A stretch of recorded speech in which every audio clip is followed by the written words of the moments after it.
l'ancien Premier ministre, Dr Boubou Cissé est, depuis la chute d'Ibk, victime des attaques venant de partout.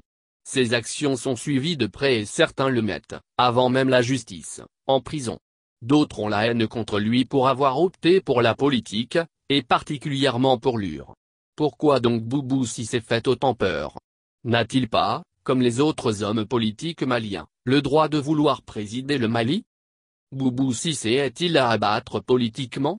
C'est en tout cas le travail que font beaucoup de ses adversaires depuis des moments. S'il n'est pas accusé d'avoir détourné de l'argent sous Ibk, il est accusé d'avoir acheté des militants de l'UR pour sa prochaine candidature au sein de ce parti. Pourquoi alors tant de haine contre un citoyen qui s'est battu pour son pays, pour sa stabilité et pour le redressement de son économie? Accusation de corruption. Nombreux sont ces citoyens qui, depuis l'arrestation de l'ancien Premier ministre Soumeylou Boubèye Maïga, ont annoncé des poursuites contre Boubou Cissé. Pourtant, il n'en est rien pour le moment. Il est évident qu'il n'y a pas de personne sans reproche. Dr Boubou Cissé a, peut-être, certainement commis des erreurs dans le passé comme tout être humain. S'il lui est reproché quelque chose, la justice est là pour rendre justice. S'il a détourné de l'argent public comme le font croire ses adversaires, c'est à la justice de trancher. Le fait qu'il soit Premier ministre au moment de la chute du régime Ibk ne fait pas de Boubou Cissé l'ennemi du Mali. Les attaques contre lui sur les réseaux sociaux et dans les journaux ne sont pas la solution. Quand on se dit être dans un état de droit, on doit, nous aussi, respecter les principes de cet état de droit. Si Dr Boubou Cissé a détourné l'argent public, il revient à la justice de rendre justice au nom du peuple. On doit donc respecter les droits des autres quand on réclame la justice sociale.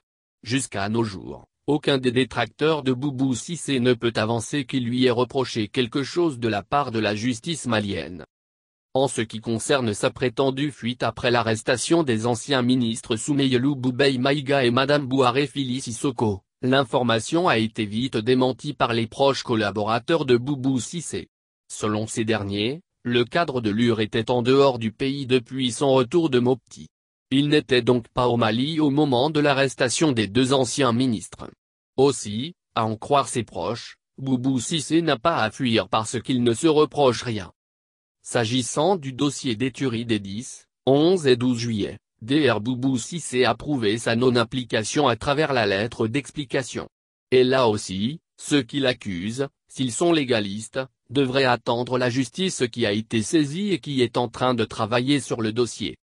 Donc, de tous les côtés, on doit sortir des accusations gratuites contre ce citoyen dont le seul péché est de vouloir être le président de la République. Le cas UR. À l'UR, il n'y a pas de nouveaux ou d'anciens militants. C'est ce qu'a toujours dit Feu Soumaïla Cissé aux nouveaux adhérents à sa formation politique. Boubou Cissé est un poids lourd à l'UR bien qu'il soit nouveau.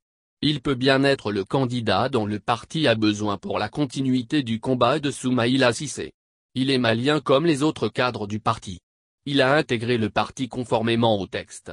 Comme tout militant, il a droit d'être le candidat du parti pour la présidence de la République.